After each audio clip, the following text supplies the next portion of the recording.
Okay, so we're going to talk about, hello everybody. I'm really happy because there's a lot of people that I don't know. So it's a chance for me to meet you for the first time. A couple of people I do know, and it's really nice to see you here today. The reason I speak English is because I grew up in England and I'm currently living in England. So you tell me if I speak too fast, if I am too complicated, if you have any words that you can't follow, if you have any, anything that you need explained again or better, and I will do that. I'll keep an eye on the comments and I'll keep an eye on Roberto. And if I see Roberto going, ah! Yeah, exactly. That's the sign that somebody is not happy here, because I only see one screen with half of you. The other half is in another, so I won't switch to look at all of you. But anyway, hopefully, is it, can you hear me loud, clear? Is everything okay? Good, great. Okay, so today we're going to talk about the relationship with your clients, which is a really, really important thing okay, let me just turn off WhatsApp on here. I have to turn it on for the link. So it's really important, really, because we can do all of the work and fantastic photos and everything right, but if you don't have a good relationship with your clients, well, they're not going to come to you, but even the ones that you do have, then they're not going to be. We start again. Brilliant. Okay, so hello everybody. So we're talking today about the relationship with your clients, because it's the most important. Well, it's not the most important. In business, everything is important. It's like making a puzzle, and every piece is really important.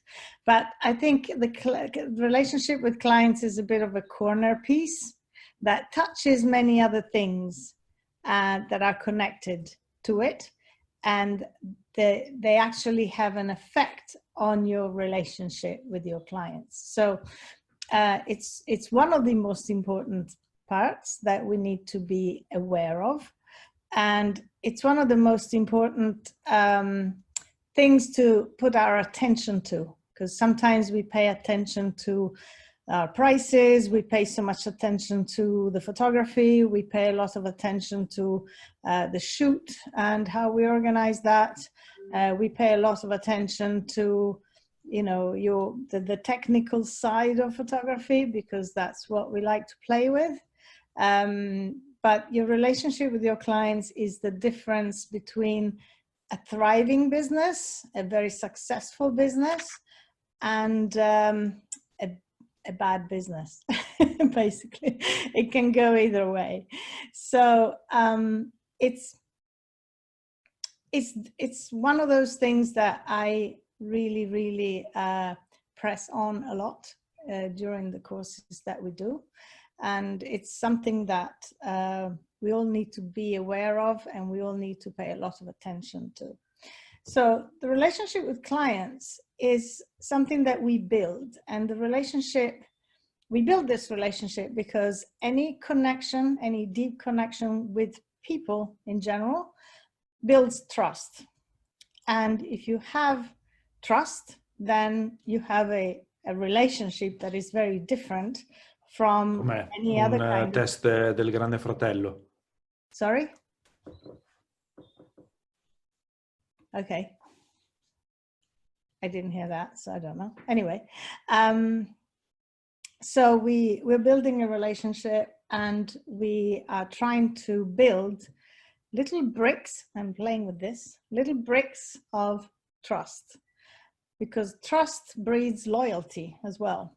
So when you have a relationship, not only do you get a client that trusts you and therefore gives you a lot more freedom in your work, also probably buys a lot more from you because he trusts you to give him, wonderful stuff, but also comes back again because he trusts you. He's not going to try somebody else. So that's the reason why we say that your best clients are the ones you already have, because with the clients you already have, there is a connection, and how deep that connection goes and how strong that connection is will determine how good that client's going to be again in the future. Is it all clear? You can follow me? It's simple, easy. I try to speak as clearly as I can. So what we're going to see is we're going to look at how to start this connection, how to develop it, and how to keep it. Yeah, so there's three important bits of it. Now, client connection really starts like everything else in your business, everything in your business. Remember this, everything in your business starts from your brand and the work you put on your brand. Now, we're not going to go into a lot of branding here. There is another talk that I gave last year and in something for TAU about branding. You can go back and listen to that. But basically, you're building your brand to reflect the reason why you do what you do, and to really show who you are. Your values and the things that are important to you should be reflected in your brand. And basically, it comes from the principle that people don't buy what you do, they buy why you do it.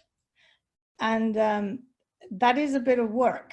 It's a little bit of internal work of sitting down and thinking, why do you do what you do, and why is it important? Why does it matter? And why should people come to you? There must be some reasons that are unique to you, that are different from the person next to you, because otherwise I see here, you know, 20 faces. You're all photographers, you're all good, you're all great. My decision should not just be based on who's closest to my house, but who do I want to photograph me? And why should I come to you or to you or to you? So when you are clear about why you do things and what your values are and who you are, then it's your branding will communicate that, and you are going to be finding clients that are aligned with who you are and what you want and the sort of things you like, right? Because I want to find clients that really connect with me because of themselves as people. And if you look back on the good clients that you had in the past, 99.999%, it's people that had something in common with you, that you particularly got on well with because of their character, because of their interests, because of something that maybe you were talking about, different things, nothing to do with photography. I have clients that have things in common with me because we both maybe like cooking and we share recipes, you know, nothing to do with photography, but it's a way to connect. So being clear about your why is really essential. And then there's like why I do something and how I do it. And this is where the discipline of structuring my business comes in. And then it's like what I do. That the why and the how will determine what I do. And so that means what I sell, what I do, what I photograph, that needs to be consistent. Your products and your services and your marketing and the way you talk to people and the way you present yourself, everything about your business needs to be consistent. So that creates a solid, consistent, professional body that includes everything: your photography, your products, the way you present yourself, the way you look, you know, as whether it's in person or on social media or on your website. And it's all very consistent. If you look at strong brands, they're all very consistent. And you create, you know, a sort of personal culture. You know, this is me, this is the way I do things, this is the way I speak, this is the way I present myself. And, you know, I don't try to be what people want me to be. I don't try to adapt to what I think the market might like. You know, it's I'm going to bring all of myself into this, and the right people will turn up and become my clients. There are some people out there that, you know, don't like me. And that's fine, because I cannot be everything to everybody. None of you can be everything to everybody. Each one of you has a specific ideal client, or, you know, good clients, that those are the people that you want to work with. You know, you don't want to work with clients that are not in line with you. Is that clear? We must really bear in mind that people make decisions not based on logic, ever, ever. You don't either. People make decisions out of feelings, always. And then they reason them out in their heads to justify them, to justify that it's a good decision. Then you start evaluating pros and cons and this and that. But everyone makes decisions based primarily on your gut feeling. So if you feel some photographer is right for you, if you feel well, if you feel great, if you feel wonderful buying something from somebody else, connecting with this person who's your photographer or your hairdresser or, you know, whoever, you're going to go back to this person. You're going to be happy working with them, even if they're not the super best, but they're the best for you. Okay. And then you're going to justify that in your head. So we all do that. We all do that. There is it's called, I won't go into the science of it, but it's a limbic brain that really doesn't have a language and doesn't really understand words and logic, but makes the decisions for us, or drives our decisions. And then our rational mind is going to take that and go like, I really feel like doing this.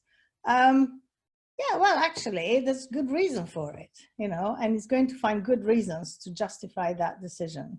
So when we're talking to our clients, when we're trying to attract our clients, where we are thinking about our brand, or we're thinking about our communication, this is really, really important that we remember that we're not discussing, you know, clients don't care which camera you have, how many studios you have, how big your studio is. Yeah, to have a nice picture of your studio, of course, it's part of your image and your brand, so that's great. But to show who you are and everything you have, that's great. But that is not why they make that decision. You know, I had clients that spent thousands of euros. I did not have a studio. I never spoke about my cameras.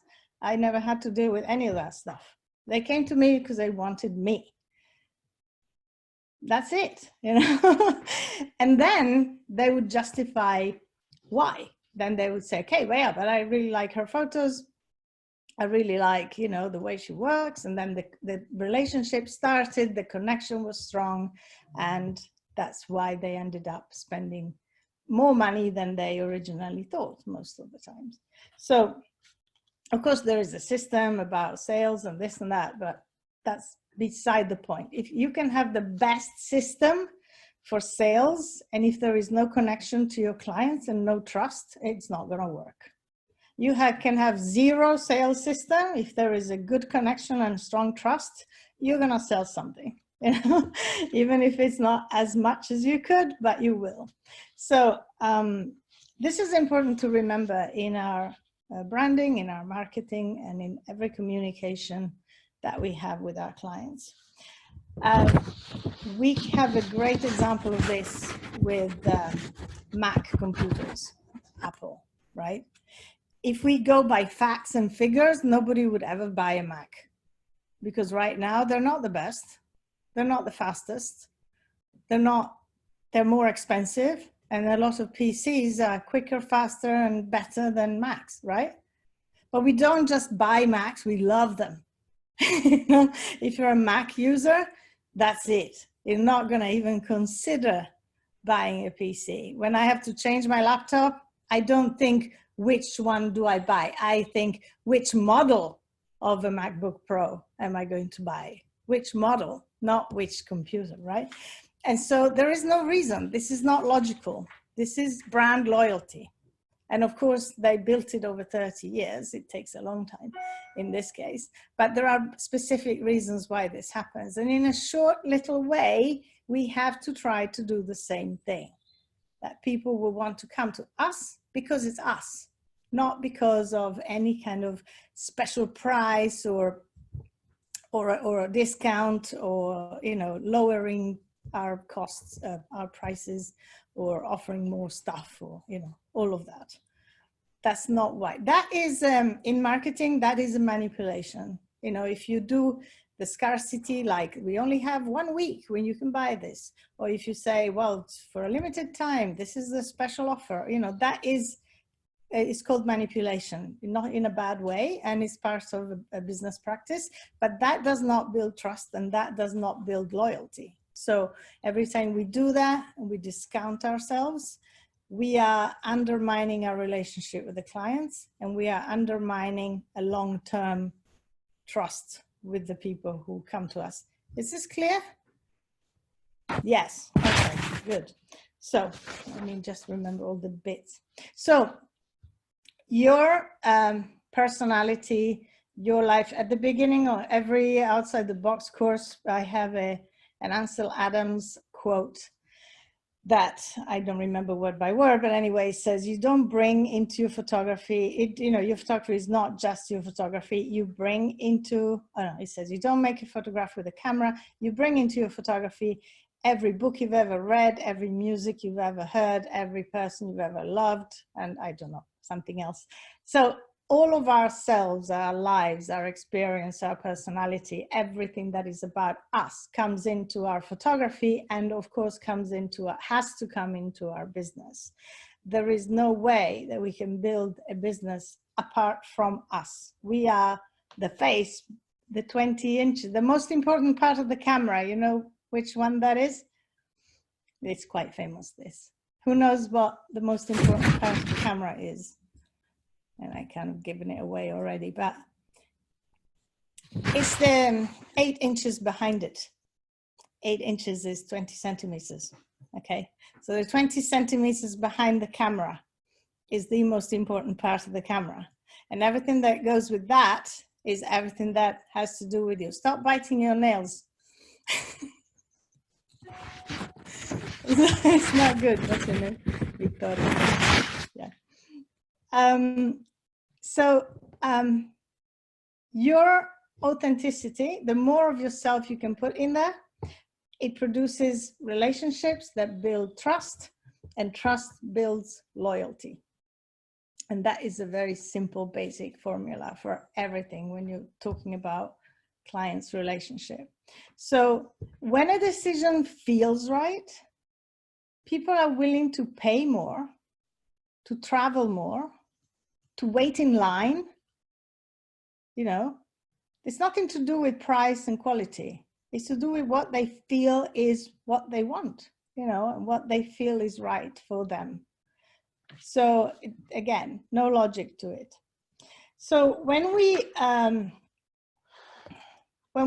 you know, come to our clients, and here we talk a bit about our marketing or the way we present ourselves around, I like to, there's a good analogy to keep in mind, that is, if you ever think about going on a first date with somebody, okay, so you open a dating app and you see somebody you like, and you make a date, and you go out and you meet them for lunch, and you sit down, and this guy says, I'm rich, I have a big house, I drive a Ferrari, I have a big car, I know lots of famous people, and I'm on TV all the time, and I'm good looking, and I've done really well for myself. I'm just, you know, amazing, amazing. So do you think this guy is going to get a second date? All the women say no. No. No, no, no, of course not, you know. But if I sit down and I tell you, I love to wake up in the morning and do something I love to inspire people to bring out the best of them. it's the most wonderful feeling in the world. This job that I do, I absolutely love it. I can tell you a bit of my story and tell you what happened to me. And I actually managed to make it into my business. And I wake up every morning and I'm just really happy. You know, this morning I was looking forward to this and meeting you all and just being able to share this with you and, you know, create a little bit of a relationship with you today. And it's just something that, and I've been successful in the past few years doing this. So I know it works. What I'm saying makes sense. It works for a lot of people. And, you know, I've done quite well with it. Now, would you want to go out with me again? Hope so. It's very different, right? It's very different. So we tend to create our websites and our communication and our marketing saying, look at how wonderful we are. I can do this. I can do that. I will capture the moment. I will do this. I will do that for you, right? I've done that too. I think on my website it still says something like that, actually. I haven't changed it in a long time. I'm sorry about this blinging. But anyway, so yeah, that is something that we need to be aware of.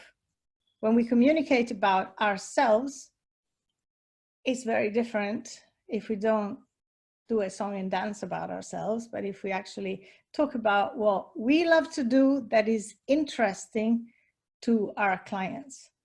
And so that's why I say on your website, the About Me page is really not about you. It's about what you can do for your client. It's about what it is about you that your client is going to love because it's something that they want. You know, if you say, I love black and white, well, a client that loves black and white will say, great, me too, right? But if you Fabrizia, say, if the client read this. Yeah, plus they would read it. If it's interesting, okay, if it's short, they will read it. If you start saying, I picked up a camera when I was 7 years old, and then I did this, and then I did that, and then I went to study, and I went to university, and then I went to do all these trainings with all of these gurus, and nobody cares. Nobody cares, right? Even if you've been studying with Richard Avedon, nobody cares, right? Not unless you have a picture of you with him alive, and then you're old. You know what I mean? And then you put that as your profile picture. Yes, then, you know, somebody might love that. But otherwise, nobody cares. But they do care if you ride a bike, or if you love tattoos. There are two photographers in the States, is one of the examples I always bring. They are husband and wife, and they are full of tattoos, and they love tattoos, and they're wedding photographers, and they decided to just do tattooed brides. And they built a whole business about that. They just closed it. If you don't have a lot of tattoos, don't come to us, you know? And of course, tattooed brides, call them from all over the States, and I think all over, you know, maybe the world, I don't know, but they're very successful. And they built a business on that, which has nothing to do with photography. Can we shoot a tattooed bride wedding? Of course we can. Not every tattooed bride goes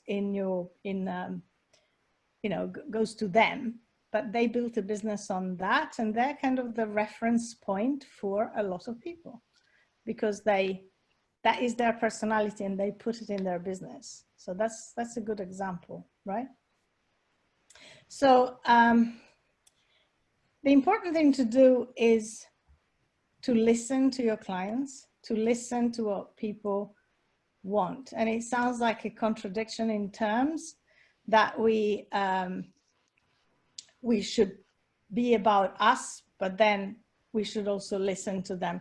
We don't listen to clients so that we can adapt to them, but we listen to them because people love to talk about themselves and they love to be heard. They love to be listened to. It's part of our customer service to pay attention to them. They're not just a number. They're not just a client that you just walk through the door, sell them something, send them on. This is something that we need to communicate. It's like we don't have to you know, love your work and love your products. You need to love your customers.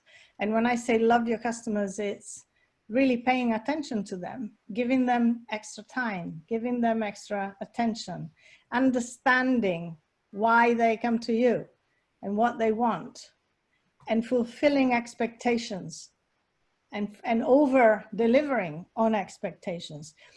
People shop to change how they feel. They shop to express their meaning.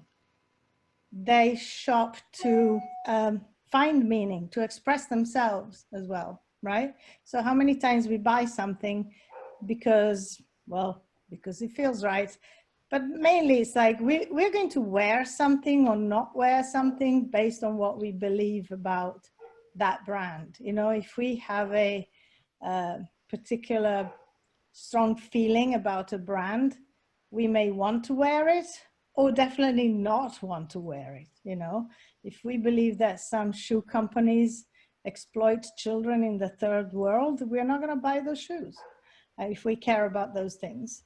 If we believe that this particular brand is doing good in the world, then we are going to buy it because we align with those values.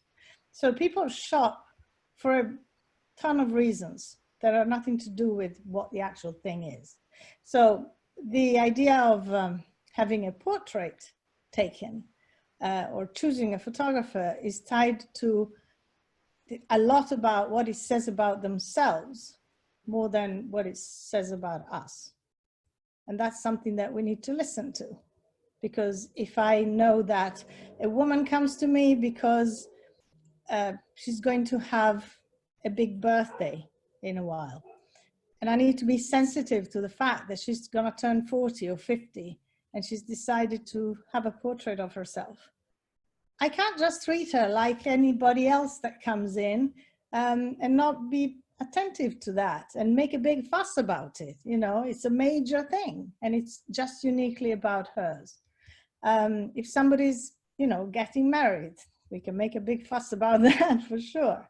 Or if somebody's expecting a baby, it's everybody gets married, everybody has a baby, but everyone is absolutely the first person to get married and the first person to have a baby. I don't know if you ever felt this, but when you got married, you didn't care that a million gazillion people got married before you. Your wedding is the wedding.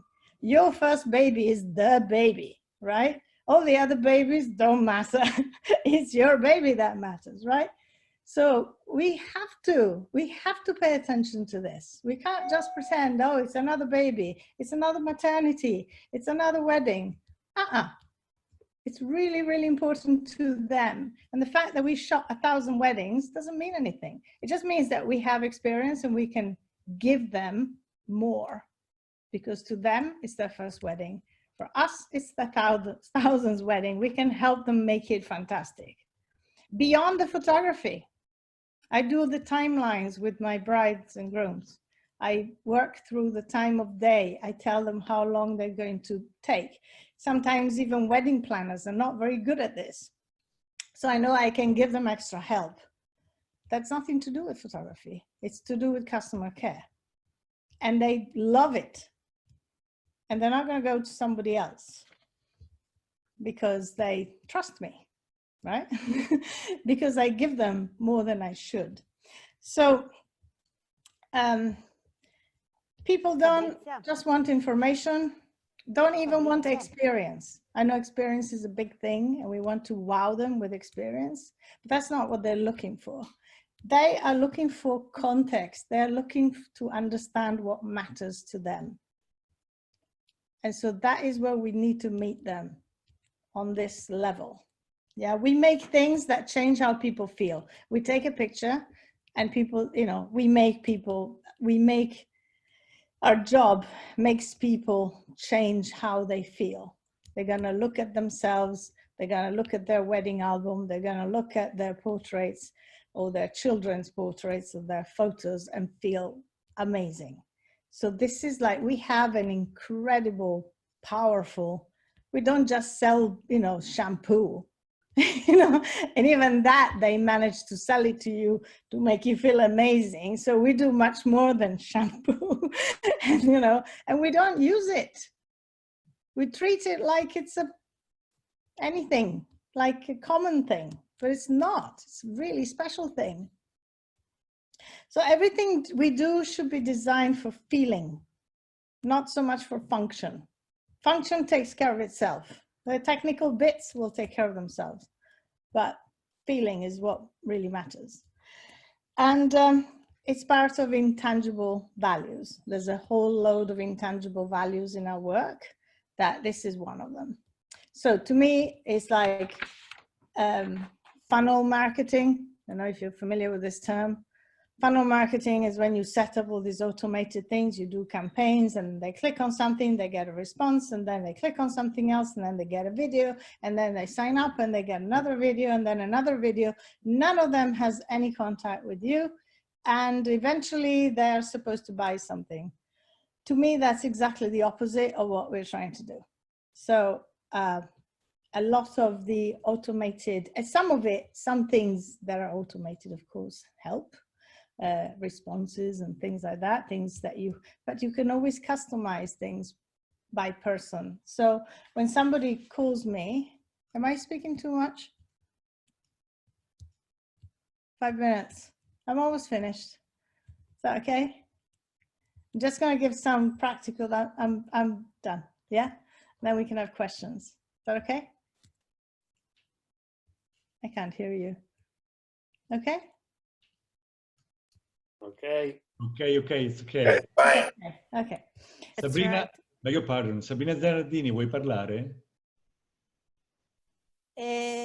Sì, volevo fare una domanda a Fabrizia, mi si sente? Mm-hmm. Ah, ok. Hi Fabrizia, it's Sabrina from Brescia. And first of all, congratulations about your speak. It's very good, really good to hear about everything you suggest. Very lots of tips and lots of things to think about them. And I want to ask you about different type of clients in the world. I mean, if you I want to know if you ever noticed some differences between, for example, clients from England and clients from Italy, about the way of feelings, for example. Not really, no. And I was also in Austria, which is very different from Italy, obviously. But really, some things are basic human things. Of course, the way you connect with your clients, I think, and the way we are in Italy is different from the way people are here. There's some cultural differences in the way people have relationships, or business relationships, or any kind of relation with themselves. But actually, the fact that I treat everybody like an Italian is great. You know, people love me for that, because I come across a bit more friendly than most Austrian or English people. There are some things that are typical of every culture. And so you're going to be mindful of that, obviously, because what is funny for us may not be funny for somebody else. So, you know, you are sensitive to those things. But there is no difference. Everybody really wants the same stuff, which is why some of our favorite big brands are everywhere. You know, they don't do different things for different countries. So it's only when I think when you change from maybe, I don't know, Europe to the Middle East, or to some very, very different cultures, that, you know, I don't know if it might be different there, you know, but I wouldn't worry about Italy and England, Austria, Germany, Spain. We're all the same. I have a question. Yeah. Can you hear me? Fabrizia? Yeah. Can you hear me? I saw your website this question in your model, like what about your tattoo is like for understand more the personality, or why did you put this question? Oh, I don't even remember that. I don't know. What is the question? I haven't touched my website in a long time. Do you have tattoos? Oh yes, it's one of the questions. Yeah, because I have a lot of tattoos. I have loads of, you know, not loads, but a lot. I like them and I have them. You know? So I think that's just because people who have tattoos feel strongly about that. You know, you don't get a tattoo just because you have nothing to do today. There's always a meaning, there's always a story. And so to me, if somebody has tattoos, there's likely we're going to have a chat about them, talk about them. I can tell a story, they can tell a story. It's a really good thing to connect with. With some clients, we connect on cookery. I love to cook, but with some others, you know, but I have zero connection with clients who ride bicycles, for instance. It's like, not me, you know.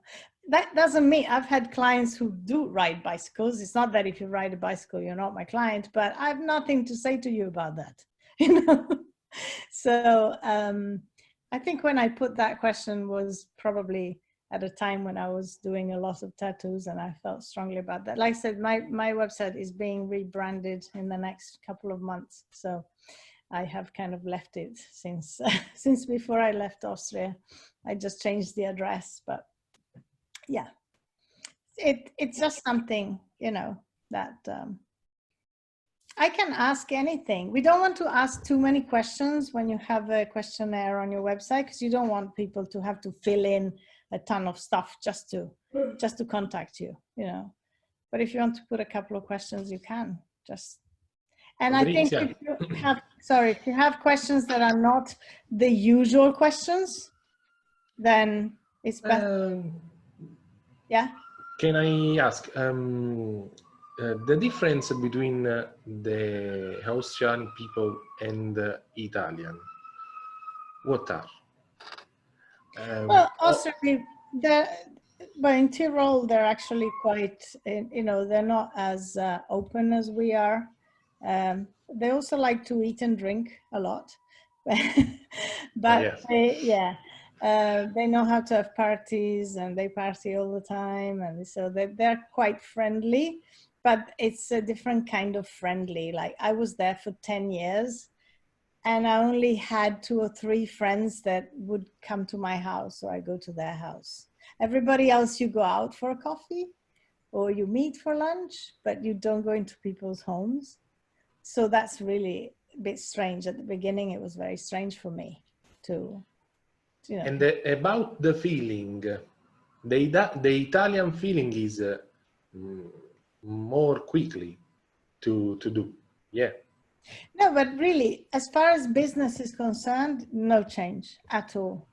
You know, people still want to feel special, want to feel heard, want to feel like, you know, they found somebody who understands them, want to feel they can trust you, that you're not going to make them look fat or ugly, or, you know, that everything's going to be fine, that they will have wonderful photos and this and that. But the reason why they feel that way is not because you have a great portfolio or any of that. It really because of the fact that they trust you, you know, and they trust you for totally illogical reasons.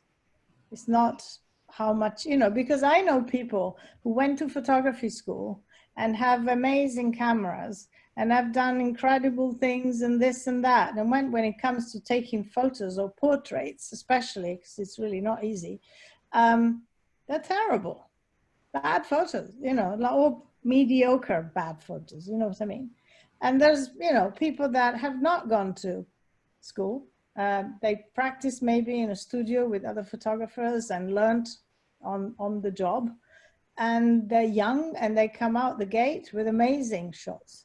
So it really is, you know, the technical bits, nothing to do with how much you study or even talent. You know, our photography will always get better. I always say photography is not an issue, because some people think, oh, I just started, I'm only doing it for 2 or 3 years, I don't have all that experience yet. Your photography will always get better. We do that all the time. The more you do it, the better you get.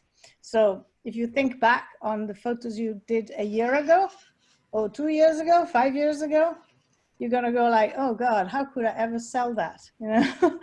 And now today, my best photos are the ones I took yesterday.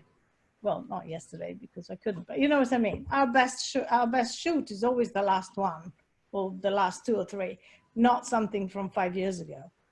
You go back, but we did sell those pictures. I sold those photos 5 years ago, and those clients were still coming to me. And if I got, somebody just contacted me the other day, they had another baby, and they said, when are you coming to Innsbruck to shoot the baby? I went, well, now I'm not coming, but I know that they wait for me to go there. There's a lot of other baby photographers, but I've done all of their babies and their wedding, and they want me to do that one too. And if it's a year old, they don't care. They want me to go down and do it. So I know that when I go back, I have like 5, 6, 7 clients lined up to shoot. Last year I was away for 10 months out of 12 months. And I would go home for a week, 5 days. I would shoot every day and then leave again, because they would just, so these are clients, not new clients. I didn't have time to make new clients because I knew I was moving away anyway. But these are old clients that you keep connecting with. And it's wonderful because your best clients are the ones you already have. And then the point is to make new clients that become as good as those. Yeah, it takes time to build a relationship, but that's what you want. You want, you know, you don't really want to have a client that comes, goes away, and you never see them again. Why? There's no reason why you should let them go. So the thing is, like, get them, develop this, and then keep them. So what I was going to say a little bit, just a few more things, if you have patience, is I never send a price list by email. When people call me, people, you know, contact me to get information, I say, yeah, my session starts from, because if you want to spend 50 euros or 100 euros, I'm not your photographer. So I don't even have to, you know, we don't have to waste anybody's time on that. But I say the session starts at this point, and my prints start at this point, and my albums start at this point. And every shoot is different. So the best thing, I need to understand what you want. And so the best thing is to just talk on the phone for 15 minutes. And they get on the phone. Now, if a client doesn't have time to talk on the phone with me, they're not my, you know, that's the minimum I require. Bearing in mind millennials and younger people, they are not used to talking on the phone. So if I know that they are 25 and under, and they don't really want to get on the phone, but they want to contact, you know, go on WhatsApp or, you know, Messenger and stuff, then I will go back and forth a little bit with them to make them feel listened to, so that I hear you. I hear that you're not comfortable with talking on the phone. It's easier for them to get on a video call or come to the studio if you have it. Okay, they're really not good on the phone. So again, we just have to be attentive, you know, but most people, they get on the phone. And if I got them on the phone, I ask them questions. I don't tell them what I do. I ask them, why are you looking for this? What is the occasion? Is this a wedding? Is this a birthday? Is this whatever it is? I ask them to tell me the story. You know, what is it? Why are you looking for photos? And then as they tell me the story and they say, oh, I have 2 daughters and, you know, it's the birth, whatever. And I go, oh, I have 2 daughters too, great. Or I have 2 sons. Oh, I have 2 daughters. So they compensate. Oh, I have a grandmother, whatever, you know. So it's somebody's birthday. I can find little points of connection, either from where they are, where they come from, a name, anything silly. If you listen to them, you will find something that you can connect with. And then you say, oh, me too. right? And then you talk a little bit about that, and immediately there is a tiny connection. And the thing is, like, it's nothing really, but other photographers don't do it. Other photographers get on the phone or send a price list and say, well, this is how it works. We do this, you get a session, it's 2 hours, and then you have, you know, makeup and hair, and it costs 200 euros. That's what they say. I don't say any of that. I ask them what they want. And then I say, yeah, we could do it this way. And I say how it would work quickly.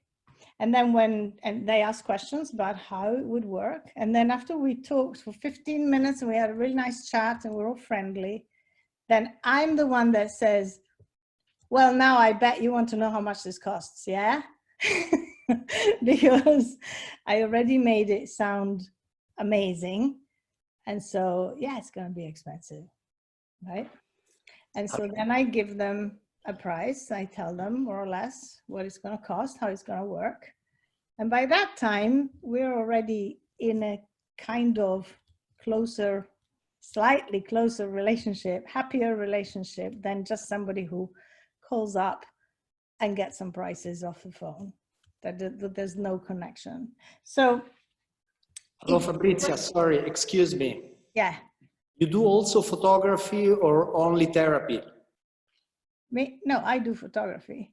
So it was a joke. I mean, after all, it seems that you do therapy. You are a therapist rather than a photographer. But no, I'm a therapist. All this, you do also photography. No, this is like, actually, it's much simpler to do than it is to explain, you know. I do therapy for photographers, probably.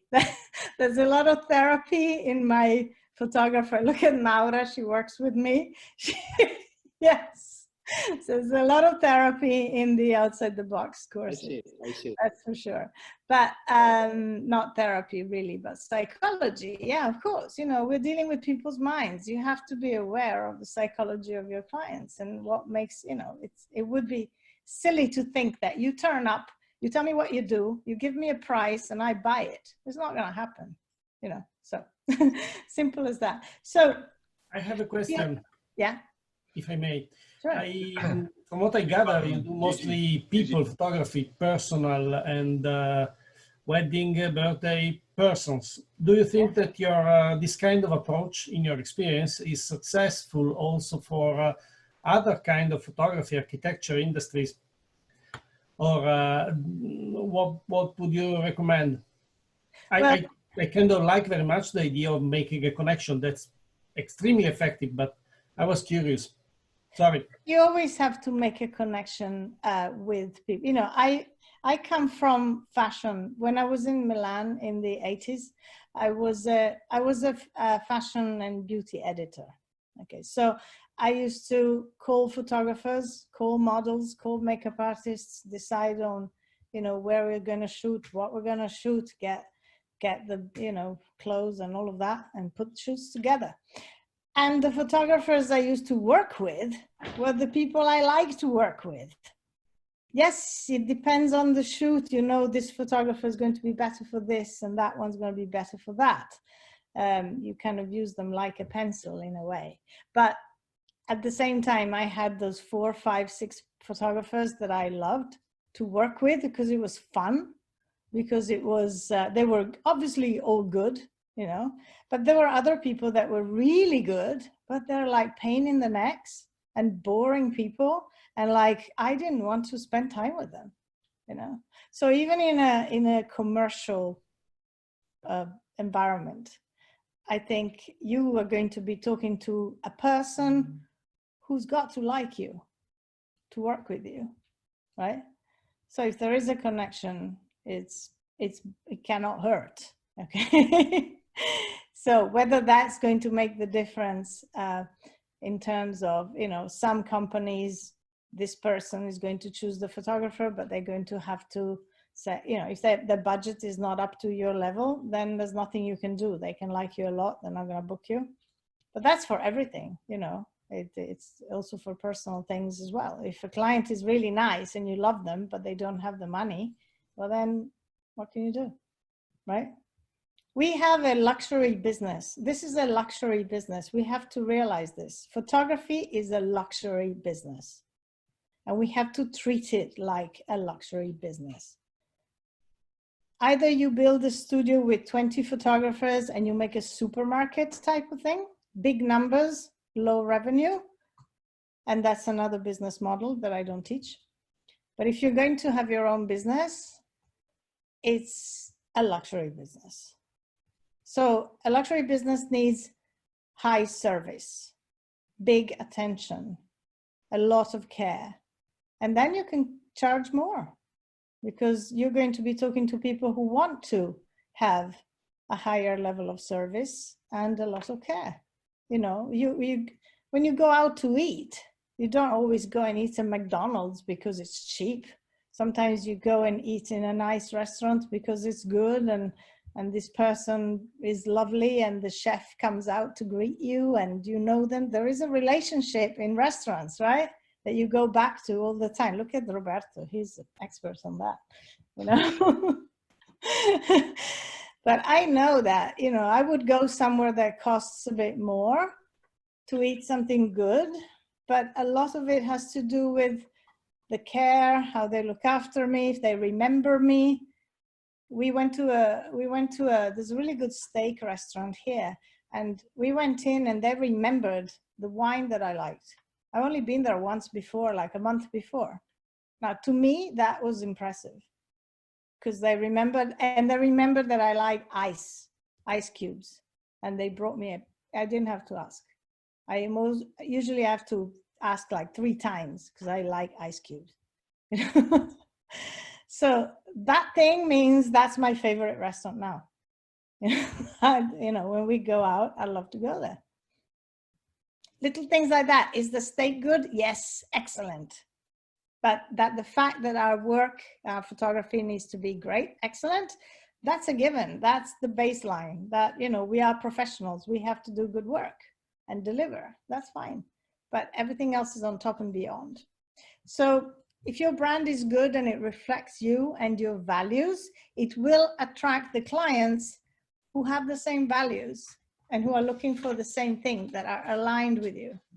And then it'll be so much easier to talk to them because you don't have to convince them so much. They're already with you to start with. And so it's easy to find things in common. It's easy to listen to them. And there's small things that build connection, and connection builds trust. And then trust builds business and loyalty. Sabrina Zanardini. Eh? Sabrina Zanardini. Yeah. Ah, okay. I don't see her. Yes. No, I've got the video out today. It's a good day for video. Okay. Look, last question. In your experience, which type of channels are the best one to enter in a new market? Well, it depends what market. For a portrait, I want to say in a foreign market. For example, we're talking about UK, Austria. Which type are the best one? Or if you have got some tips to study a new market, what we have to look for? I don't really understand. You want to come to England to shoot portraits? Perhaps, I don't know.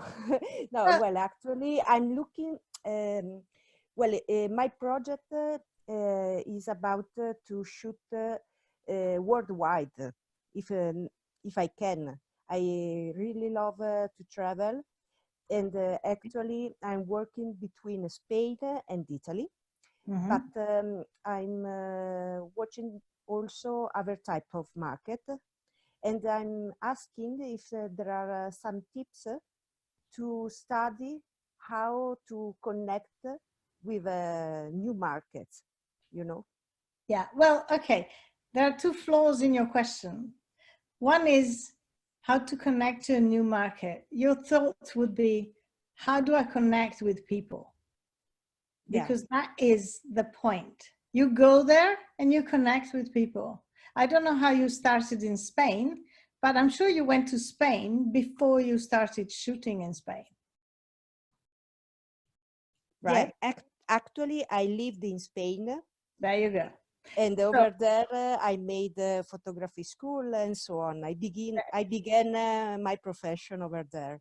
There you and go. then I came back in Italy. Ah, that's it. So if you want to start to get into a new market, you need to go there. You need to spend time there. You need to meet people there.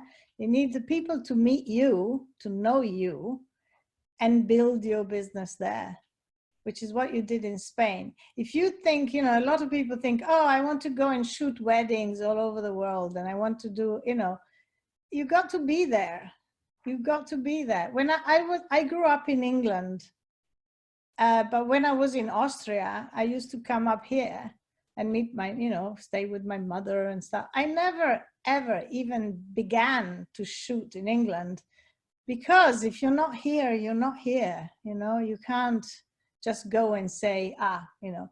Last year, when I knew I was moving, the year before, then I shot a couple of family documentary things, because I knew I was coming here and I would be here, right? So then I started talking about it. And actually now I've been here 6 months in this house and I haven't even started to find clients in this area because I haven't had the time basically. But the thing is, like, now that I'm here, I will shoot here. But if I'm not, you know, if you're not here, you really can't. You can't just expect to find a client from a distance, because you need a personal connection. Does that answer your question? Yeah, you answer. Even don't think of it as market. Think of it as people. How can you connect with people in another country? Now, it's very likely in this day and age that you can connect with people who have some interest with you, with some of the same interests as you, maybe about something else. And then say you're in like, you know, a bicycle lovers club, and then you connect with the English Bicycle Lovers Association, and you go in and you chat with them and you go on live things like this, and everybody shares about their bikes and photos and this, and then you say, you know what, I'm a photographer, and by that time you know all of them. I'm gonna come up for a month and maybe we'll do some pictures. And that's how you start.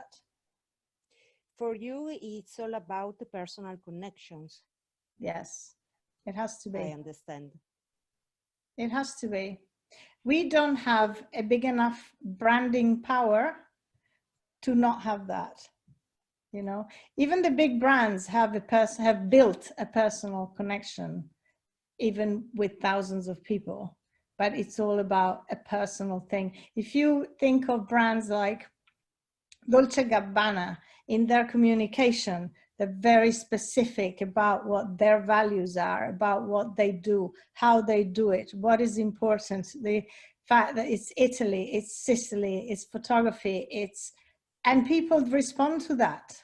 They will buy Dolce & Gabbana for that, because it's not the same as Gucci. It's not the same as, you know, someone else, Kenzo, you know. It is a personal thing.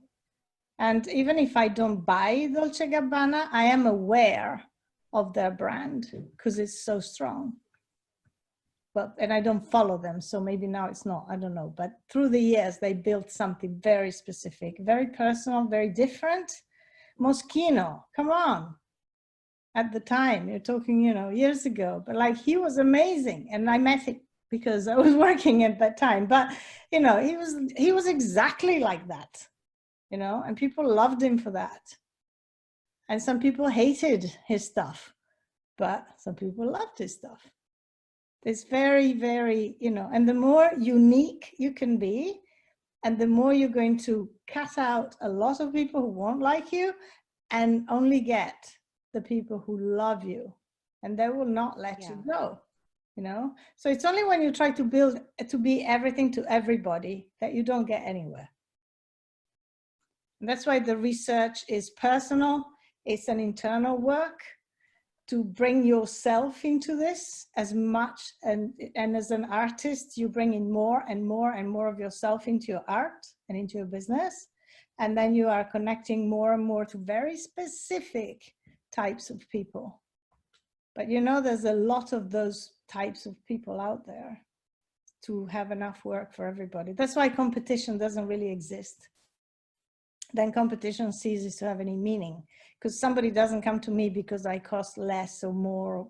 Price is a number.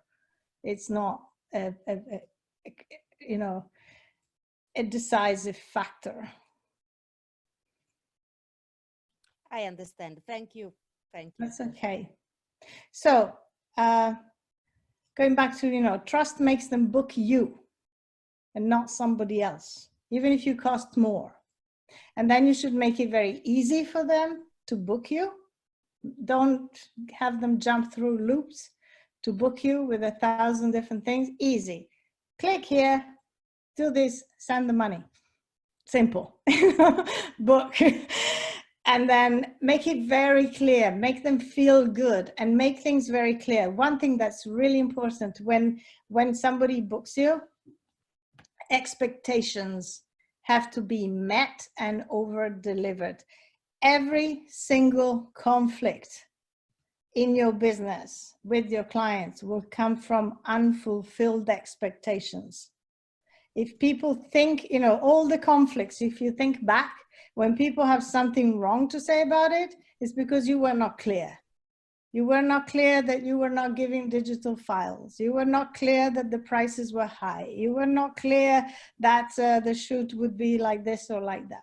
So be super, super clear about what you're going to do for them, and then do more, okay?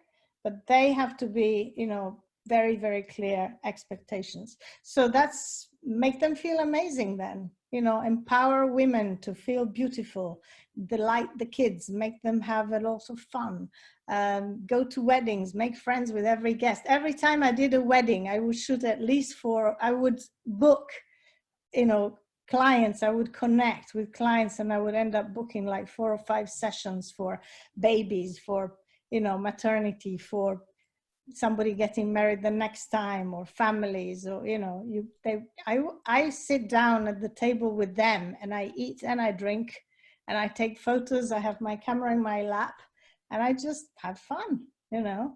I love it. So connect with people. That's it, really. Very, very simple formula. And then you over deliver, and word of mouth is your biggest marketing. If I have a client who's really happy and he tells his friends about me, those clients are my best clients too, because A, they come with knowing how amazing the photos were, because they know that person, they've seen my work, and also they know already how much they spent, so they don't think I'm cheap. And I don't have to worry about giving them prices and all that, you know. Word of mouth is fantastic. It's your best asset. So we want to keep our clients happy. We want to keep in touch and find things that are important to them. Remember their anniversary, remember birthdays, remember, you know, you want to be their reference photographer forever. And that's how you build a business through the years. It takes time, you know. Some people think that building a business takes a few months. You know, the outside the box course lasts a year, and that's just the beginning. It takes a long time to build a business, you know, but then we're looking at, okay, I'm done. We're looking at a business. Your businesses have to go on for the next 10, 20, 30 years. We're not here for a short game. We're here for a long game, right? So you got to think long term, not just what you can get tomorrow. That's it. I'm done. I don't know if there's any questions. Non domande? No? I have a question, Fabrizia. Hi. Hi. That's me, Isabella. I want to tell you, sorry. Do you think that our feelings with our customers will change after this quarantine period? Yes. Because I think it will. Everything will change. Everything will change.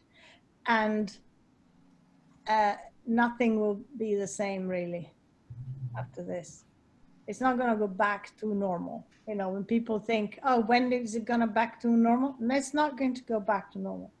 Now, what's happening is that a lot of businesses will go out of business. And that is a sad thing.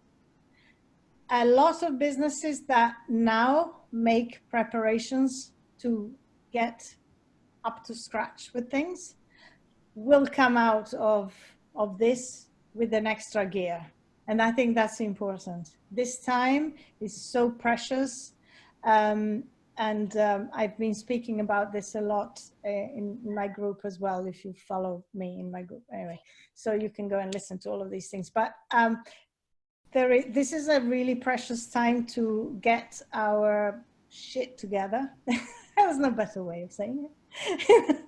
And work on our business, so that when this is over, we have something that is a little bit ahead, you know, better than what we came in with, and we are ready to shine, basically. Because when this is over, there's going to be a lot of work.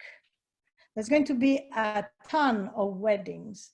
There's going to be so many opportunities. What is best than having families that have been, you know, isolated for so long to come together with grandparents, with children, with sisters and brothers and aunts and uncles? If you do portrait family photography, you have a chance to do a lot of work if you do it right. And right now we can't market because it's not very nice.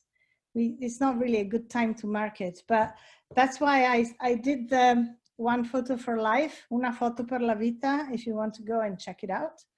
And that is, yes, is to raise money for the hospitals, but it's also designed for photographers to have work as soon as this thing is lifted. You have people to photograph. And it just makes for us, you have like an immediate light at the end of the tunnel. Yes, you're donating the session, but you're gonna have clients and you can sell to them. And so you'll be selling prints or albums or whatever.